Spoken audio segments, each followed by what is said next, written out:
Hey there. So we have been asked for an abbreviated C.R.A.F.T tutorial, and that's what I'm going to try to do today, give you a tutorial in less than 10 minutes. So let's get into it. So first, what is C.R.A.F.T all about? It's a framework I built this January whenever I had the chance to step into content at scale and see over 50 million words per month produced by our users. Pretty incredible, of undetectable, human-like, high-quality AI content. That's what our tool specializes in, becoming the world's most human-like AI writing solution. Right now, we do long-form SEO content. We do it really well. But as of November 7th, we have 40 different short-form content types coming to the tool. So you can literally develop product descriptions, ebook content, press releases, on, you name it. So the C.R.A.F.T tutorial is all about guiding writers into the new world of AI because you have to reskill. Writing looks different. This is what it looks like. It looks like following a series of steps that writers know how to do best and applying that to the AI output. So those steps are, we have an acronym for it called C.R.A.F.T, cutting the fluff, taking down all the verbosity that AI tends to write, reviewing it, making sure it's ready. The SEO optimization is on point. The wording, the sentence flow is good and sound.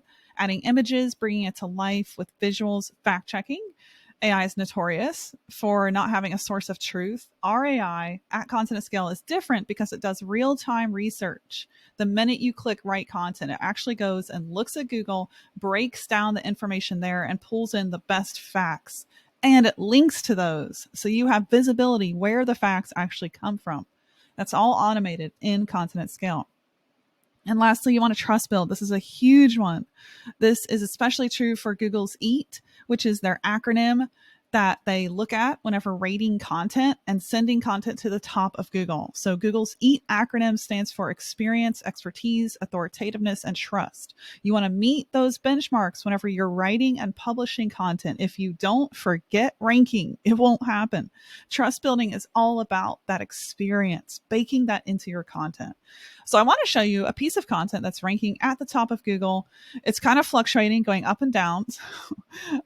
But I do want to pull this up as an example. Right now it's in the top 10 of Google, the 6th position, and I'm looking here at SEMrush.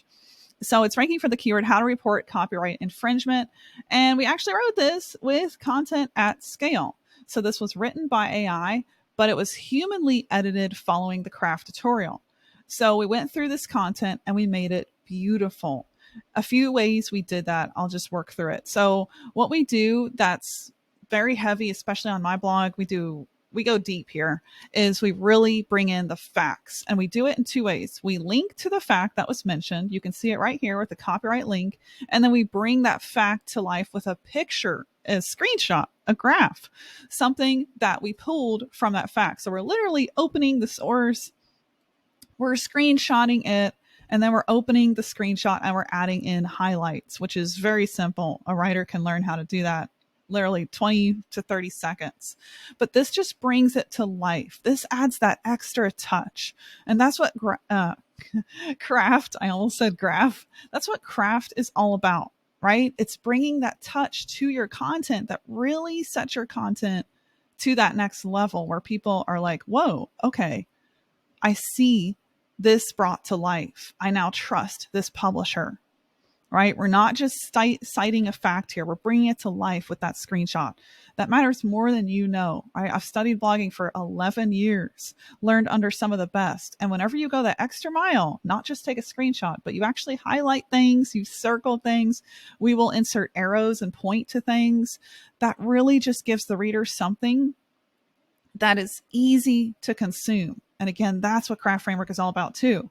How do we make this content easy to consume? We're going to bring this content to life with visuals. We're going to make it feel like you're reading a picture book, right? Always work at a 4th to 5th grade level in your content. Make it very, very simple to understand. Another way we're bringing this to life, I'm going to jump on over to trust building, is through links. So links can be done in two ways. You're going to link to an authority source, right? Copyright.gov, which Content at Scale helps us do. And I'll show you this. We just ran a keyword right now for the purpose of this training. So this is straight out of AI. Did not edit anything. So I'll show you that in a second. and what it looks like. But what you want to do with links, pull in authority sources and then internal linking to other pages on your site. So for us, we have a podcast, we have an episode on this topic, right? The writer needs to understand that. The writer needs to look at all of our other content. If I'm not the one crafting my own content here, do this for your clients too. Look at their other content, understand what is out there on their site. Link to those other formats, embed YouTube videos. This is another huge one. I have a YouTube channel, right? That YouTube channel is full of amazing content. I want my writers to link to this content, to embed it in my blog because it's that good, right? And we have very relevant topics. If we're talking about sales and marketing, here's a video I did on how to boost your sales funnel. So that's going to go in that blog and get embedded around the first H2. This is an H2. These are your subheaders. Okay, so as we scroll through, another way that we're linking is CTAs. So a CTA for me is a sentence. And again, I've tested this extensively. We're talking 10 years, 40,000 content projects. I've trained over 1,300 writers, had the chance to test a lot of theories and actually find out what works. So CTAs are best done whenever you have a sentence. You want to watch italics. I'll probably tell my writer, let's not do italics because that can be inaccessible for devices that are reading aloud to the hearing impaired, the blind. You really want to make your content accessible. That's actually a ranking signal. So we'll probably remove the italics. But CTAs are best done in two ways. A sentence where you actually explain to them what they're about to click on. Don't just say, go to my free training. Hey, did you know growing your business and protecting your assets go hand in hand? Learn how to grow in my free training. And then we back that up because not everyone's going to click that link with this big, beautiful image. And preferably if you are your brand, you put yourself on that image. Let me tell you, you talk about trust building, personal story, personal touch, your picture. If you have a personal brand, if you have an amazing founder, if you have an amazing spokesperson, somebody in your company that can represent you, if it's you, put that picture on your CTAs. I can't stress that enough. Kick imposter syndrome to the curb. You deserve to be there. Don't let your head tell you otherwise. You will get more clicks. Do it just for that reason. So as we scroll through, you can see that we're continuing with this sequence, this style. We're citing something factual that is an example related to the point. And then we have a screenshot so they can see exactly how to do it. You don't want anyone scrolling through your blog and not knowing what to do.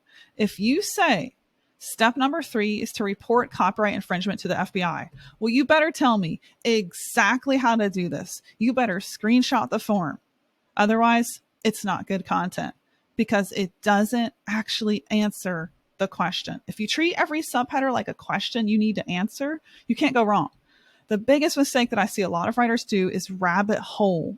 They create rabbit trails. They go down runways they don't need to go down. And they're talking about irrelevant things. Stay on topic. And you can see we end this blog with another image and sentence, CTA. And here I actually have myself twice. I don't know if I like that. We might tell the designer, hey, tone that down just a little bit. But it's a lot better than me not being present because, again, what builds trust? It's you. It's a person in your company. That is the bridge to that person. And your content needs to do the heavy lifting. When people get down here, they should be ready to click this. They should be interested to take the next step. That's when your content works for you. But content only works whenever you're following these steps. So I want to show you what it looks like. We got 1 minute left here. I'm trying to keep this to 10 minutes. Straight out of AI.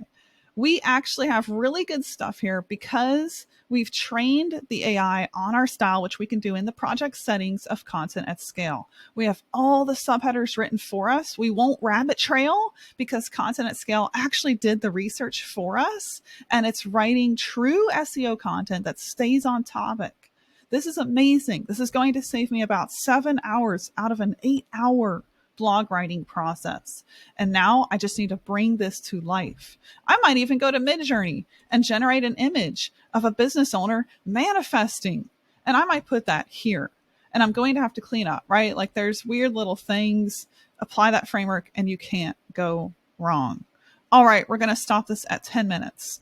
If you want to see any other tutorials, this video is in a YouTube format, so please drop a comment. Let me know what else you want to see and how else I can help you create content the content hacker way, which is profitable content, content that never misses the mark. I'll see you on the next video.